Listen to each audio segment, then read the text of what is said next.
Hello. देखो, हमने basic straight line complete कर लिया। अब एडवांस स्ट्रेट लाइन की तरफ मूव करते हैं और स्ट्रेट लाइन के बेसिक पॉइंट जाते हुए स्ट्रेट लाइन की फॉर्म देखते हुए आगे की ओर मूव करेंगे। ठीक है, तो स्ट्रेट लाइन,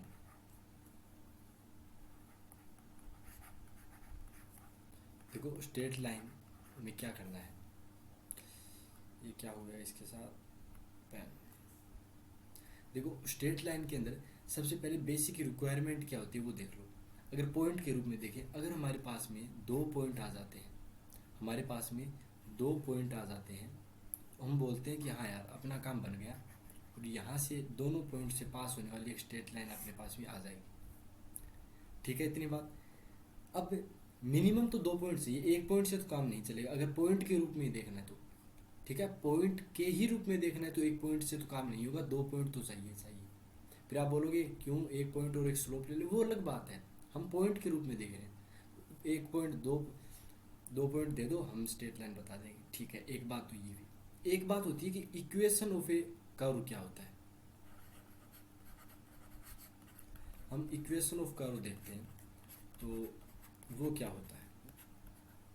तो देखो, इक्वेशन ऑफ कर्व के लिए हम सीधी सी बात ये बोलेंगे कि एक कर्व की वो इक्वेशन जिसमें कर्व के ऊपर वाले सारे पॉइंट अगर मैं उसके ऊपर रख देता हूँ इक्वेशन में, तो वो सेटिस्फाई करेगा। और आपको पता भी है, जैसे कि एक, ये तो आपने पढ़ा भी होगा, जब आप 11th के अंदर पढ़ते थे तो सर्कल की इक्वेशन आई थी।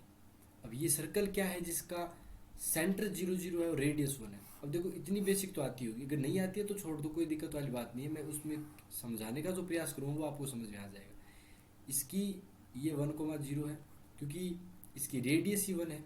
ठीक है, और ये अपने पास में -1, 0 हो गया, ये 0, 1 हो गया, और ये 0, -1 हो गया। अगर ये मैं चारों पॉइंट इसके इक्वेशन के अंदर रख देता हूँ तो ये इसको सेटिस्फाई करेगा। आपने बोला हाँ जरूर करेगा। क्यों? क्योंकि ये इसके ऊपर है, ये एक सर्कल के ऊपर है, तो इसके ऊपर पॉइंट फुलफिल करेगा।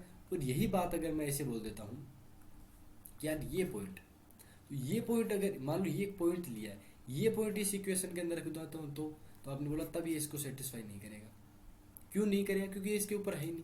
तो यही बात मैं स्ट्रेट लाइन के ऊपर समझाने का प्रयास कर रहा हूँ।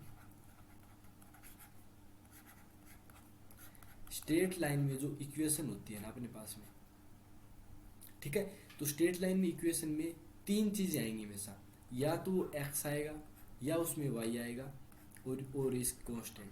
ये तीन चीज के सिवाय कुछ भी नहीं आएगा। हाँ, हो सकता है कई इक्वेशन में एक्स ना आए, वाई कांस्टेंट आ जाए। कई इक्वेशन में ऐसा हो सकता है कि वाई आ जाए, कॉन्स्ट एक्स नहीं आए, एक्स आ जाए, वाई नहीं आए, लेकिन इससे ज़्यादा नहीं होगा। और अपने पास में एक स्ट्रेट लाइन की बेसिक जनरल इक्वेशन लिखोगे तो वो एक लीनियर फॉर्म बनेगी, यानी एक्स और वाई की पावर वेरिएबल है, उसकी पावर हमेशा ही 1 होगी, ज़्यादा 2 नहीं होगी। जैसे 2x + 3y + 7 = 0, ये मैंने एग्जाम्पल लिया है नॉर्मल।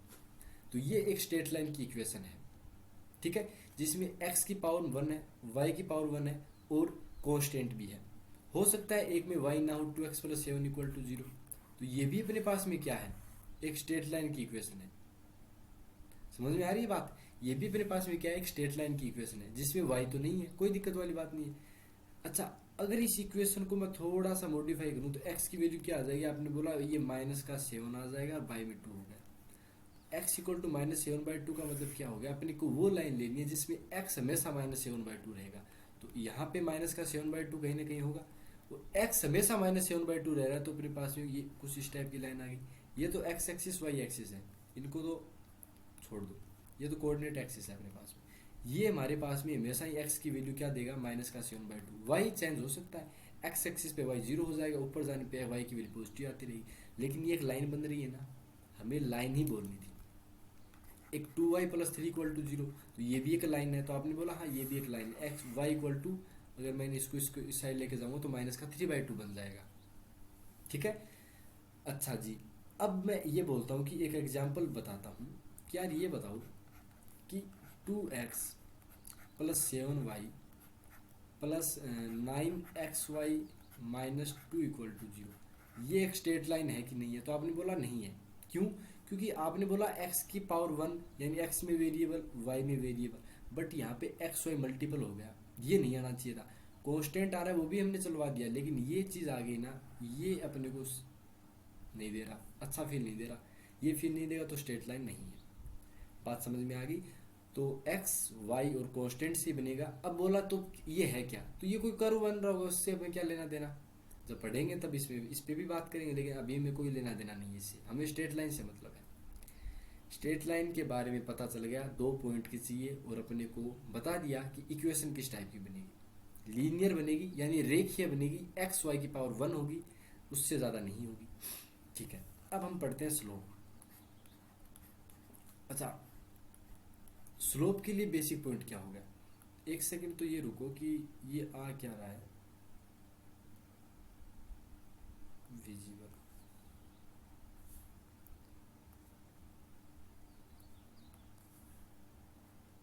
स्लोप अब नहीं आ रहा शायद, वो पीले कलर वाला। देखो स्लोप क्या होता है, तो स्लोप के लिए हमेशा याद रख लेना, स्लोप अगर पहले इसका डायग्राम बना लेते हैं, बाद में देखते हैं स्लोप होता क्या है। ये वापस आ गया यार, एक सेकेंड।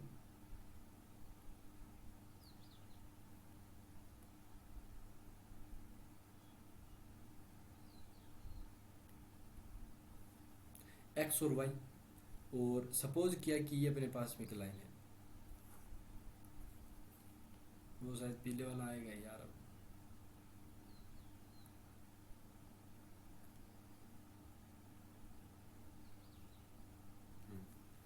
ये अपने पास में कोई लाइन है। अच्छा, ये अपने पास में लाइन है, इसका ये जो थीटा है, ये एल लाइन सपोज किया, ये एल लाइन है, इसका पॉजिटिव एक्स एक्सिस के साथ ये कौन सा एक्सिस है, तो आपने बोला ये तो पॉजिटिव एक्सिस है। तो पॉजिटिव एक्सिस के साथ जो थीटा बनता है उसके बारे में बताया गया है। तो अगर हम बोले tan theta is called slope of line L. ठीक है, टेन थीटा क्या है, ये हमारे पास में एक स्लोप होती है। अच्छा, एक बोला कि सर स्लोप को एम से भी शो करते हैं, तो मैंने बोला हाँ, किताबों में शो एम से भी करते हैं, तो m equal to tan theta आएगा। ये हमारे पास में क्या होगा, ये हमारे पास में स्लोप होगा। अब थीटा के बारे में देखो, थीटा की रेंज बोले तो थीटा कहाँ से कहाँ से, या बोले कि थीटा कहाँ से हो सकता है, तो थीटा अपने पास में हो सकता है 0 से लेके पाई तक। अच्छा, पाई के ऊपर ओपन क्यों रखा है, यानी छोटा ब्रैकेट ओपन क्यों लगा दिया। ओपन का मतलब पाई को इंक्लूड नहीं किया गया, क्यों नहीं किया गया वो भी बता देता हूँ। कि अपने पास में यार मान लिया एक लाइन ये आएगी, तो इसका थीटा कुछ ना कुछ होगा। ये लाइन कहाँ से शुरू होती है वो भी मैं बता देता हूँ, कि एक लाइन तो ऐसी आएगी जो इसके ऊपर ही मान लो, या इसके पैरेलल होगी। पैरेलल का मतलब ऐसी कोई लाइन होगी, तो वो इसके साथ एंगल क्या बना रही है, एक्स एक्सिस के साथ, पॉजिटिव एक्स एक्सिस के साथ। तो आपने बोला वो 0 बना रही है। 0 से थोड़ा धीरे धीरे थीटा बढ़ेगा, थीटा बढ़ेगा, कुछ ऐसा आएगा, फिर कोई लाइन ऐसी आएगी तो उसका कुछ थीटा उससे ज़्यादा बड़ा होगा। एक लाइन ऐसी भी आएगी जो इसके परपेंडिकुलर हो जाएगी। ये परपेंडिकुलर है भैया, थोड़ा टेढ़ा मेढ़ा खींच गए, इसको सही कर देते हैं ना, क्योंकि इतना तो ज़्यादा हो गया टेढ़ा मेढ़ा। ठीक है, तो एक लाइन अपने पास में कुछ इस टाइप की आएगी, फिर अपने पास में कोई लाइन ऐसी भी आएगी। अच्छा, इस लाइन के लिए क्या हो जाएगा, इस लाइन के लिए अपने पास में थीटा की वैल्यू और ज़्यादा बढ़ गई। अब ये थीटा आता आता कुछ इस टाइप की बनाएगा एक लाइन, तो वो थीटा कितना हो जाएगा, वो इससे भी ज़्यादा हो जाएगा। देखो ये चीज़ें समझाने का प्रयास किया जा रहा है कि आप प्रॉपर समझ पाए। ये थीटा और बढ़ गया, यानी थीटा धीरे धीरे बढ़ रहा है, कितना तक जाएगा, तो आपने बोला जैसे ही इसके लाइन के वापस ऊपर आ जाएगा तब हम 0 वाला डिग्री वाला कौन दोबारा शुरू कर देंगे, फिर दोबारा वो लाइन ऐसी घूम जाएगी। समझ रहे हो बात को। तो ये इसलिए हम 0 to पाई लेते हैं। तो ये बोला कि चलो ठीक है, ये तो बात पता चल गई। अब देखो हमारे पास में ये बोला गया कि नोट लिख लेते हैं, पहले नोट फर्स्ट लिख लेते हैं। नोट फर्स्ट क्या बोलता है, इफ लाइन इज हॉरिजॉन्टल। अच्छा, हॉरिजॉन्टल का मतलब क्या होता है, हॉरिजॉन्टल का मतलब हो गया एक्स एक्सिस के पैरेलल, यानी कि परपेंडिकुलर टू वाई एक्सिस। इसको हम ये भी बोल सकते हैं परपेंडिकुलर टू वाई एक्सिस, या इसको आप ये भी बोल सकते हो पैरेलल टू, ये दो निशान बराबर के हैं, इसका मतलब पैरेलल होता है, parallel to x axis. Then slope क्या हो जाएगा, 0 हो जाएगा। इसका मतलब समझ गए कि ये अपने पास में एक्स एक्सिस है और यहीं पे हमने क्या ले लिया, एक लाइन ले ली। तो एक्स एक्सिस के साथ इसका थीटा कितना है, तो आपने बोला इसका थीटा अपने पास में 0 डिग्री है, इसका 0 डिग्री है, तो हमने बोल दिया इसकी स्लोप 0 है, क्योंकि m equal to tan theta होता है, थीटा 0 हो गया तो टेन 0 अपने पास में 0 होता है, तो m इक्वल टू 0 हो गया, जिसे हम स्लोप बोलते हैं। अब नोट टू लिखो, नोट टू क्या बोलेंगे, नोट टू बोलेंगे if line is vertical. Vertical का मतलब क्या हो गया, वर्टिकल का मतलब होगा वाई एक्सिस के पैरेलल। आप इसको ऐसे भी लिख सकते हो परपेंडिकुलर टू एक्स एक्सिस या parallel to y axis, then slope is undefined. अच्छा, इसका बोले सर अनडिफाइंड का मतलब क्या हो गया, कि हमारे पास में ये अपने पास में कोऑर्डिनेट एक्सिस है और ये वाली लाइन आ गई, तो ये 90 डिग्री बना रही है एक्स एक्सिस के साथ, तो m इक्वल टू कितना होता है, टेन 90 डिग्री बना रही है, मतलब टेन 90 और टेन 90 तो सर इन्फिनिटी होता है, लेकिन हमेशा याद रखना इन्फिनिटी नाम की कोई चीज़ नहीं होती है। इसका मतलब ये हो गया इसकी वैल्यू हम बता नहीं सकते, तो ये अनडिफाइन हो गया। तो m को हम क्या बोलेंगे, अनडिफाइंड। कई बार डायरेक्ट क्वेश्चन पूछ लिया जाता है कि 90 डिग्री है तो इसकी स्लोप कितनी होगी, एक में इन्फिनिटी दे दिया और एक में इनमें से कोई नहीं, एक में जैसे अपने को अनडिफाइन बोल दिया, तो अनडिफाइन इसका आंसर हो जाएगा। अब ये तो आपने बता दिया कि सर स्लोप का थीटा के रूप में तो फॉर्म बता देंगे, बट ये बताओ सर कि हमारे पास में यदि हम एक सेकेंड,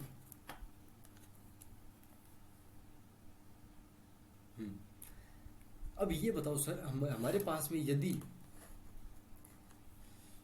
दो पॉइंट दे दिए जाएं, ये नोट 3 उसी के रिगार्डिंग लिखा हुआ है कि सर हमारे पास में अगर 2 पॉइंट दे दिए जाएं तब हमारे पास में क्या होगा। तो 2 पॉइंट देने का मतलब क्या हो गया कि सपोज करो ये अपने पास में वापस वही देखो, स्ट्रेट लाइन में कोऑर्डिनेट एक्सिस के ही काम चलेंगे, इससे ज़्यादा और काम चलेगा ही नहीं। ये अपने पास में सपोज क्या 2 पॉइंट है ए बी, जिसके कोऑर्डिनेट तो आपको पता ही है मैं क्या क्या लूँगा, x1 y1 लूँगा और एक के x2 y2 लूँगा। अब ये बताओ कि अगर यहाँ से मैं देखूँ परपेंडिकुलर ड्रॉ करूँ तो इसके कोऑर्डिनेट क्या होंगे, तो आपने बोला x1, 0 हो जाएगा।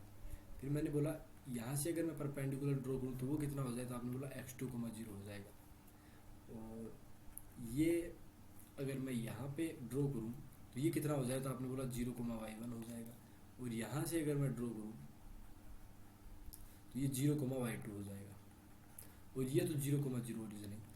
अब ये बताओ कि अगर ये लाइन को आगे मैं थोड़ा सा कर देता हूँ, आगे बढ़ा देता हूँ, तो ये जो थीटा है यही तो ये थीटा है, समझ रहे हो बात को। तो मेरे को तो थीटा बताना था, तो टेन थीटा मैं ऐसे बता सकता हूँ। और टेन थीटा कितना होता है, तो आपने बोला वो होता है परपेंडिकुलर अपॉन हाइपोटेनियस, या आप लंब बटा सॉरी लाल बटा कक्का हज़ार होता है ना, तो परपेंडिकुलर अपॉन बेस बता, ये बेस है ठीक है, या लंब बटा हज़ार। तो ये अपने पास में क्या हो जाएगा, तो टेन थीटा अपने पास में लंब का मतलब हो गया ये वाला। अब ये वैल्यू कितनी है आपके पास में, तो आपने बोला ये y2 माइनस का y1 बन जाएगा, और ये कितना बन जाएगा, तो आपने बोला ये अपने पास में x2 माइनस x1 बन जाएगा। तो ये हो गया tan theta equal to y2 minus का y1 upon x2 minus x1। तो यही तो मेरे पता है कि ये अब तो मेरे को बताया हुआ है ना कि टेन थीटा क्या होता है 2 पॉइंट के लिए, y2 माइनस y1।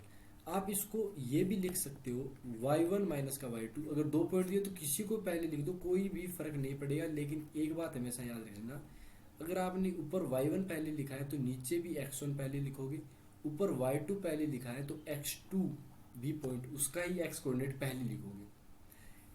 समझ में आ गई बात, आपने बोला हाँ। इतनी बात तो समझ में आ गई। अब हम एक आध क्वेश्चन कर लेते हैं, क्वेश्चन से आपके एकदम क्लियर हो जाएगा। क्वेश्चन क्या है अपने पास में, slope of line joining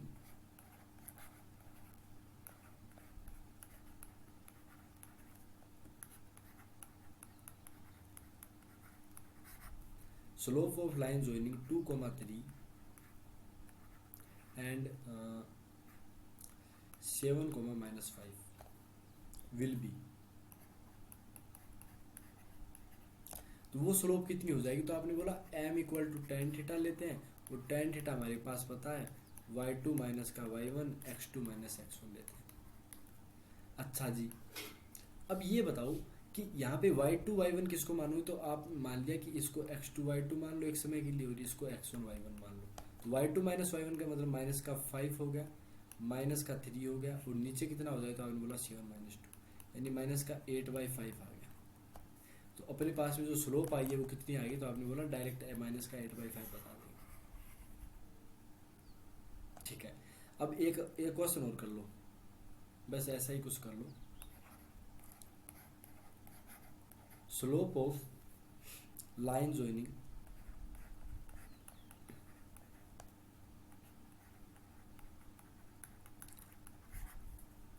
3,7 and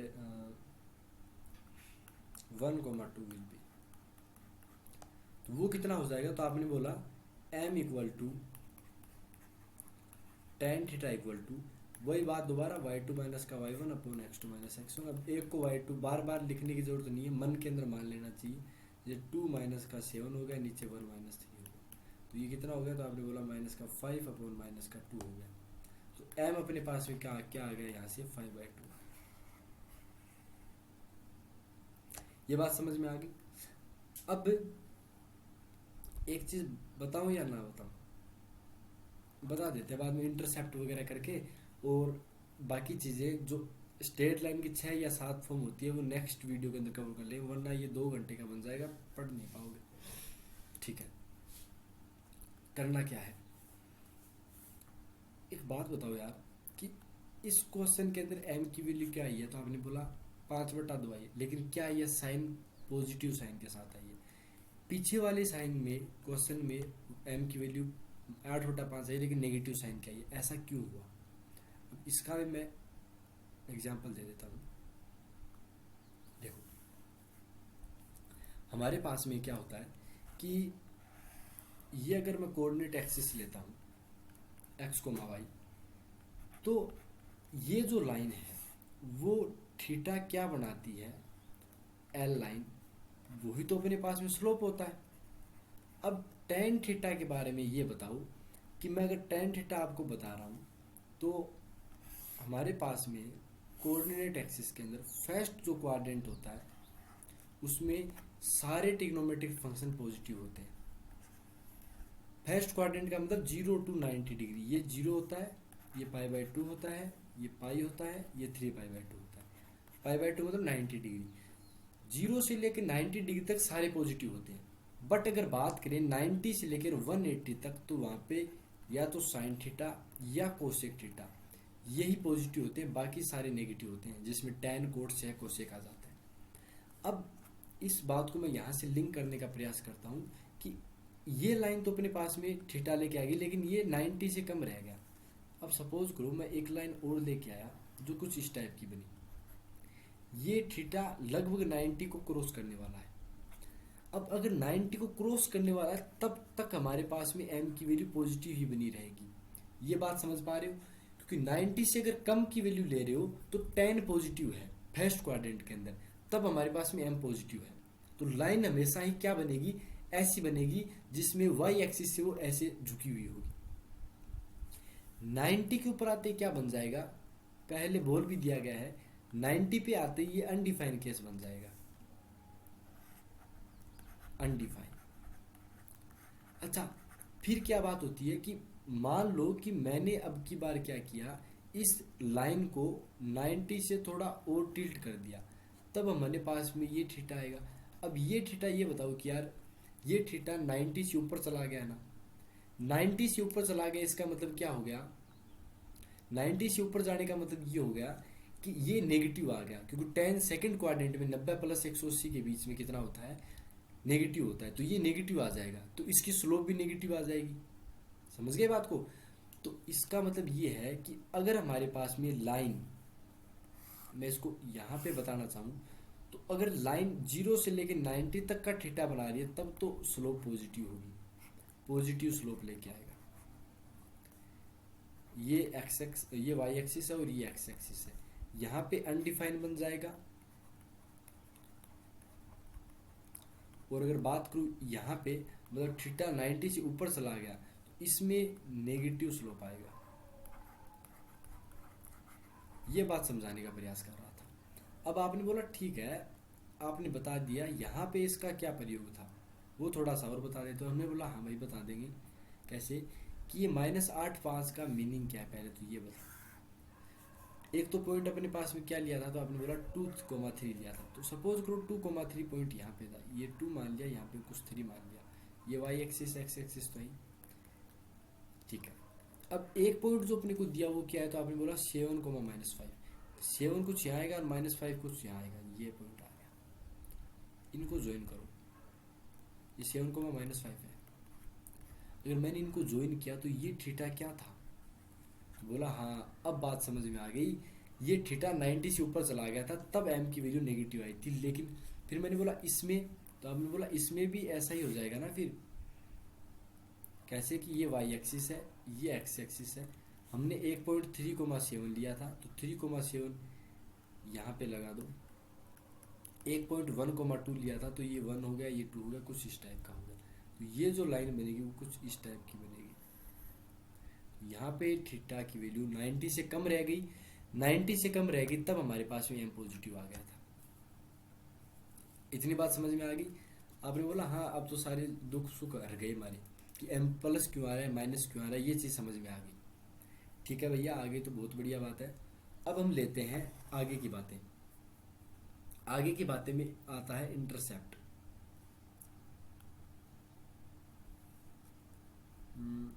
ये समझा दिया, ये समझा दिया।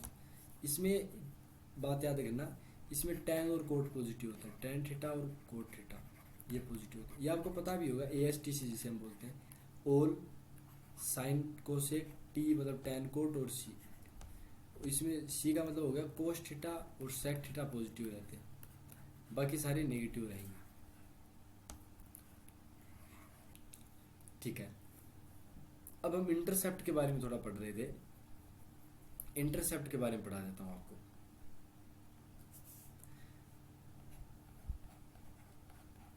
देखो इंटरसेप्ट का मीनिंग, पहले तो डेफिनेशन लिख लेते हैं कि इंटरसेप्ट का जो डेफिनेशन होता है वो क्या होता है। पहले एक्स के बारे में लेते हैं। इंटरसेप्ट दो होते हैं, एक तो एक्स एक्सिस होता है, एक वाई एक्सिस, 2D के अंदर एक्स इंटरसेप्ट और वाई इंटरसेप्ट। तो x coordinate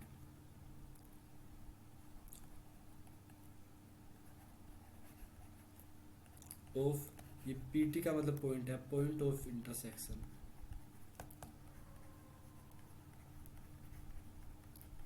of line with x axis is called x intercept. अब ये चीज पढ़ दो, एक्स इंटरसेप्ट पूरा, आपके पूरी चीज समझ में आ जाएगी। इसका मीनिंग क्या है, मीनिंग ये बोलना चाह रहे हैं कि हमारे पास में अगर एक लाइन है जो इस तरीके से क्रॉस करती है, और ये लाइन सपोज करो यहाँ पे 3,0 के ऊपर क्रॉस करती है, एक्स की बात कर रहे हैं, तो x coordinate of point of intersection of line with x axis, यानी एक्स एक्सिस का उस लाइन L के साथ जो आएगा अपने पास में एक्स कोऑर्डिनेट, तो एक्स कोऑर्डिनेट यहाँ पे 3 है, तो हमारे पास में एक्स इंटरसेप्ट कितना आ जाएगा। तो आपने बोला एक्स इंटरसेप्ट सर हमारे पास में 3 आ जाएगा। ठीक है, अब मैंने ये बोला कि ठीक है आप ये बताओ, फिर ये लाइन आ गई और इसके -5,0 दे दिया, और ये वाई एक्सिस और एक्स एक्सिस है, तो इसका एक्स इंटरसेप्ट बताओ। तो आपने बोला कोई दिक्कत नहीं है सर, ये लाइन N मान ली, एल लाइन का एक्स एक्सिस के साथ पॉइंट ऑफ इंटरसेक्शन में एक्स पॉइंट किया, तो आपने बोला -5, तो ये सर -5 हो जाएगा। हमने बोला यार आप तो होशियार हो गए, आपने तो सारी चीज़ें बता दी। और अगर माने जैसे देखो मैं ये इसकी L1 के लिए बात कर रहा हूँ, L1 के लिए अगर सपोज करो मेरे पास एक L2 है, वो जैसे ये 2,0 के ऊपर जा रही है, तो L2 के लिए एक्स इंटरसेप्ट क्या बन जाएगा, एक्स एक्स को कहाँ पे कट कर रहा है, तो आपने बोला ये एक्स एक्सिस को 2,0 पे कट कर रहा है, तो हमारे पास में 2 आ गया एक्स इंटरसेप्ट। अब एक आती है लेंथ, तो पहले वाई इंटरसेप्ट बता देते हैं, फिर लेंथ एक साथ कर लेंगे, या यहीं कर लो एक साथ, पहले लेंथ बता देते हैं बाद में। Length of x intercept. अच्छा, लेंथ ऑफ एक्स इंटरसेप्ट का मीनिंग समझ में पहले मतलब पढ़ने से ही आ गया। लेंथ पहले अगर वीडियो आपने कवर किए हैं, पढ़े हैं, तो उसमें बोला गया है कि लेंथ, डिस्टेंस, एरिया सब पॉजिटिव होते हैं। अगर ये पॉजिटिव होते हैं इसका मतलब ये हो गया कि ये पॉजिटिव होगा। तो हमेशा याद रखना, अगर एक लाइन अपने पास a,0 के ऊपर कट करती है एक्स एक्सिस को, एल लाइन, तो हमारे पास में जो लेंथ ऑफ एक्स इंटरसेप्ट होगा वो मॉडुलस ए होगा। अच्छा, इसका मीनिंग क्या है? इसका मीनिंग ये है कि हमारे पास में जो पीछे क्वेश्चन था उसमें L1 का एक्स इंटरसेप्ट तो -5 आया है, लेकिन L1 का मैं लेंथ ऑफ एक्स इंटरसेप्ट देखूं तो वो कितना आ जाएगा, तो आपने बोला वो मॉडुलस में -5 आ गया, तो ये 5 आ गया। देखो लेंथ का मीनिंग भैया यही होता है कि इसकी इससे ओरिजिन से लेंथ कितनी है, तो आपने बोला ये 5 हो गई। इसीलिए हमने बोला गया था कि लेंथ ऑफ एक्स इंटरसेप्ट जो अपने पास में है वो 5 हो जाएगा। अब उसी प्रकार L2 के लिए देख लो, L2 के लिए लेंथ ऑफ एक्स इंटरसेप्ट कितना हो जाएगा, तो आपने बोला ये तो सर नॉर्मल है, इसका तो मॉडुलस 2, यानी ये तो पॉजिटिव था वो 2, और हमने पता भी है कि ये अपने पास में लेंथ थी 2 दी हुई है, तो इसका length of y x intercept कितना हो जाएगा, 2 हो जाएगा। तो लेंथ हमेशा पॉजिटिव आएगी, लेंथ हमेशा पॉजिटिव आएगी, दोबारा सुन दो, लेंथ हमेशा पॉजिटिव आएगी, तो हमेशा ही एक्स इंटरसेप्ट पॉजिटिव बताना है, लेंथ ऑफ एक्स इंटरसेप्ट। और अगर हमें डायरेक्ट पूछ लिया जाता है कि एक्स इंटरसेप्ट क्या होगा, तो देखो L1 के लिए नेगेटिव था, तो हमने डायरेक्ट नेगेटिव बता दिया, कोई मॉडुलस नहीं लगाया। तो ये क्वेश्चन के अंदर पता होना चाहिए कि हमें एक्स इंटरसेप्ट ओनली बोला या लेंथ ऑफ एक्स इंटरसेप्ट बोला। तो ये एक बात तो क्लियर आ गई आपके समझ में। फिर ये समझ में आ गया ना कि लेंथ ऑफ एक्स इंटरसेप्ट हो गया, वो अपने पास में ये हो गया।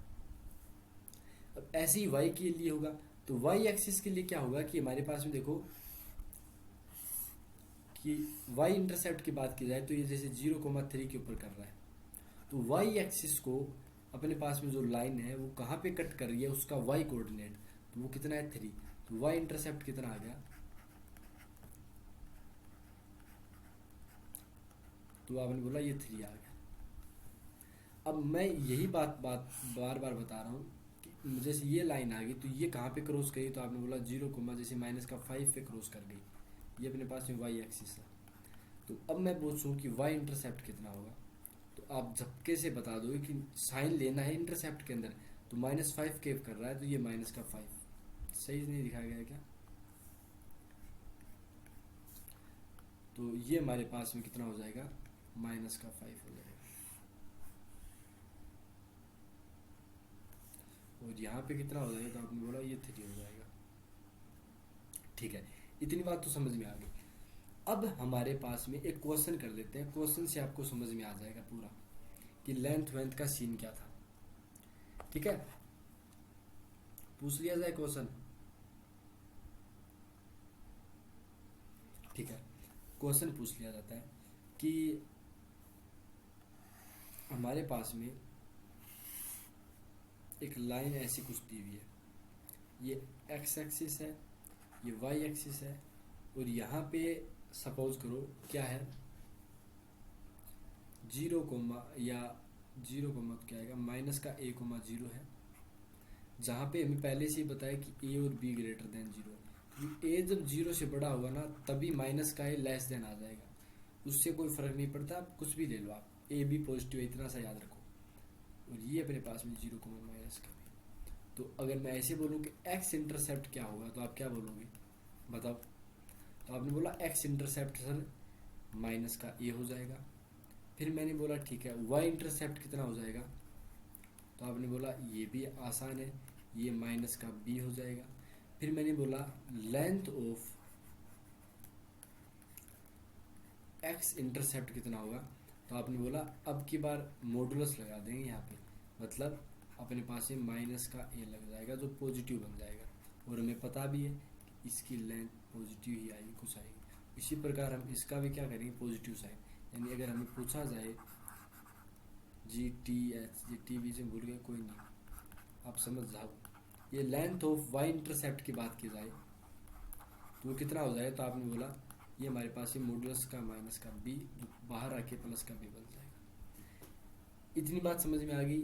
एक्स इंटरसेप्ट क्या होता है और लेंथ ऑफ एक्स इंटरसेप्ट क्या होता है। लेंथ हमेशा पॉजिटिव रहेगी तो पॉजिटिव ही बताना है, और अगर नॉर्मल इंटरसेप्ट पूछ लिया जाता है तो आपको हमेशा ही क्या करना है, नॉर्मल पूछा जाए तो साइन के साथ बताना है।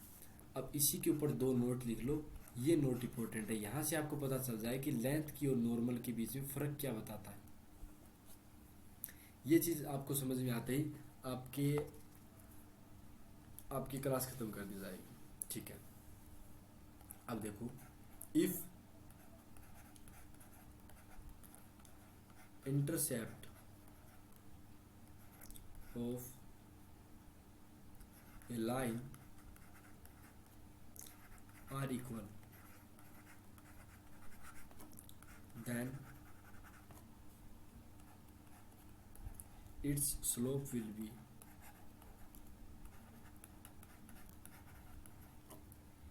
-1।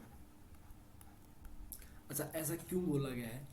हमें बोला गया है कि अच्छा इंटरसेप्ट में ई एक्स्ट्रा लग गया है क्या, पता नहीं भैया, इंग्लिश थोड़ा ऐसा ही है अपना। If intercept of a line are equal then its slope. Intercept equal है, इंटरसेप्ट इक्वल होगा इसका मतलब ये होगा कि साइन के साथ इक्वल है। मतलब अगर हमारे पास में एक्स इंटरसेप्ट ए है, सपोज किया एक्स इंटरसेप्ट ए है, तो वाई इंटरसेप्ट भी कितना होगा? तो आपने बोला वहां से वाई इंटरसेप्ट भी ए होगा। और एक मैं ऐसे ले लेता हूं कि मेरे पास में अगर एक्स इंटरसेप्ट माइनस का ए है तो वाई जो इंटरसेप्ट आएगा वो भी माइनस का ए आएगा। इसका मीनिंग तो यही हुआ कि पॉजिटिव है तो दोनों पॉजिटिव रहेंगे, सेम साइन और सेम मैग्नीट्यूड के साथ। और ऐसे तो अगर मैं इसको ड्रॉ करता हूँ, ये वाई एक्सिस हो गया, ये एक्स एक्सिस हो गया, दूसरे पेन से कर लेते हैं थोड़ा अच्छा दिखेगा। तो जैसे ये मैंने लाइन ले ली, तो ये 0 ए है, ये a 0 है, ये तो आ गया। अच्छा, तो ये अपने पास में स्लोप -1 बताने का प्रयास कर रहा है। एक बार मैं ये भी ले लेता हूँ जिसमें ये माइनस का a 0 है और ये 0 माइनस का a है। तो इसके लिए स्लोप -1 क्यों बताया गया है? क्योंकि ये जो थीटा आएगा वो 135 आएगा। निकाल भी सकते हो, m अपने पास में tan थीटा y2 माइनस का y1, तो a -0 और a -0, सॉरी 0 माइनस ये आएगा, ऊपर 0 माइनस ये आएगा, तो ये -1 बनेगा। और tan थीटा m क्या होता है? तो आपने बोला वो तो tan थीटा होता है, एंड tan थीटा की वैल्यू -1, और tan थीटा -1 कब होता है?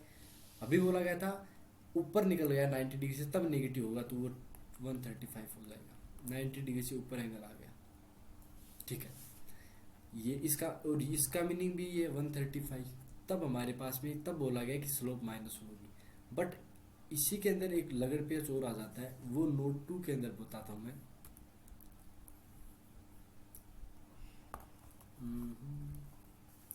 अच्छा, नोट 2 के अंदर मैं अगर बताऊं आपको क्या, कि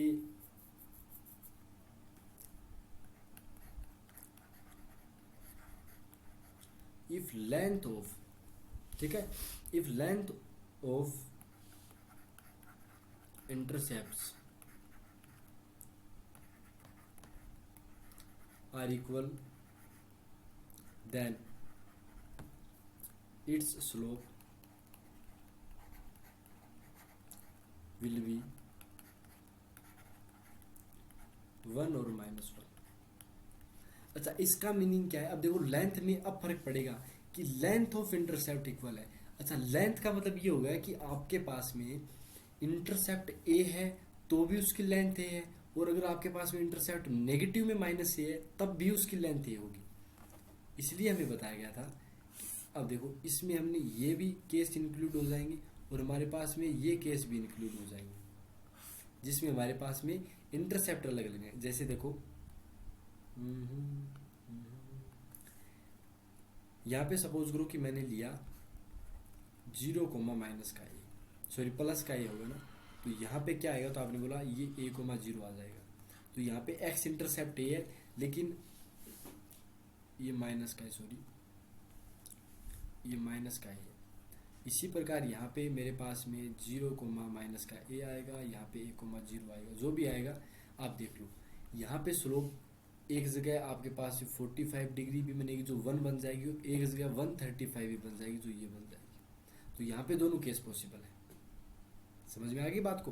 तो आई होप आपके सारी चीज़ें समझ में आ गई हो किस प्रकार से हमने इसको कंक्लूड किया पूरे चैप्टर को। हमने इसमें क्या क्या पढ़ाया वो थोड़ा सा मैं बता देता हूँ। सबसे पहले हमने स्ट्रेट लाइन के बारे में बताया कि 2 पॉइंट से स्ट्रेट लाइन कैसे बनती है। बाद में स्लोप के बारे में बताया, जो tan थीटा होता है वो लाइन की एक स्लोप होती है। उसके बाद में स्लोप के बाद में हमने linearity equation of slope, equation slope से पहले इक्वेशन भी देखी थी जो ax + by + c = 0 टाइप की होती है, जनरल फॉर्म। स्लोप देख लिया, स्लोप के बाद इंटरसेप्ट देखा, स्लोप भी देख लिया हमने कि एक तो थीटा से कैसे निकालते हैं, और एक हम ऐसे बता दिया कि 2 पॉइंट दे दिया तब कैसे निकालते हैं, और वो पॉजिटिव कब होती है, वो नेगेटिव कब होती है। सारी चीज़ को खोल के छोड़ दिया भैया। अब आपके ऊपर है कि आप कितना समझ पा रहे हो। अगर समझ में नहीं आता तो नीचे कमेंट में लिख दिया करो, आपको सजेशन दे दिया जाएगा कि किस प्रकार से आपको अप्रोच करनी है। बाकी प्रैक्टिस बैच भी आने वाला है थोड़े दिन बाद। थोड़े दिन बाद तो क्या, बस अब रेडी है, सारी क्वेश्चन सीरीज ला रहे हैं जल्दी से जल्दी एयरफोर्स, नेवी, एनडीए के लिए, ताकि आपकी प्रैक्टिस हो पाए और अच्छे से क्वेश्चन तो पेपर में आए। क्योंकि हमने भी पेपर दिए, हमारे भी एयरफोर्स के अंदर पूरे नंबर आए हैं। वो क्यों आए हैं, हमने कौन सी स्ट्रेटजी को किया है, और हमारे 2-3 एग्जाम अभी रिजल्ट बाकी आने आउट होना, जो पूरी तबाही ला के छोड़ देंगे भैया। ऐसे रिजल्ट रख दिए तुम्हारे भाई ने मैथ में। तो मिलते हैं आपके साथ में नेक्स्ट वीडियो में, और नेक्स्ट वीडियो में क्या करेंगे वो थोड़ा सा मैं बता देता हूँ, हिंट दे देता हूँ कि स्ट्रेट लाइन के ऊपर क्या क्या चीज़ें पढ़ने वाले हैं। स्ट्रेट लाइन के अंदर हम अब फॉर्म देखेंगे कि स्ट्रेट लाइन की 6 या 7 फॉर्म होती है। Normal form, intercept form, slope point form, point form, वो सारी ट्रिग्नोमेट्रिक फॉर्म वगैरह जितनी भी है वो सब देखेंगे नेक्स्ट वीडियो में। तो आई होप आपको समझ में आ गया हो, क्योंकि अभी अगर मैंने पढ़ा दिया ना तो 2 घंटे पे वीडियो चला जाएगा, उसका कोई मीनिंग नहीं रहेगा। वीडियो इतना देखो कि 50 मिनट का मैक्सिमम हो, बच्चा देखे और समझ में आ जाए। ठीक है, तो मिलते हैं आपके साथ में नेक्स्ट वीडियो में, तब तक के लिए धन्यवाद।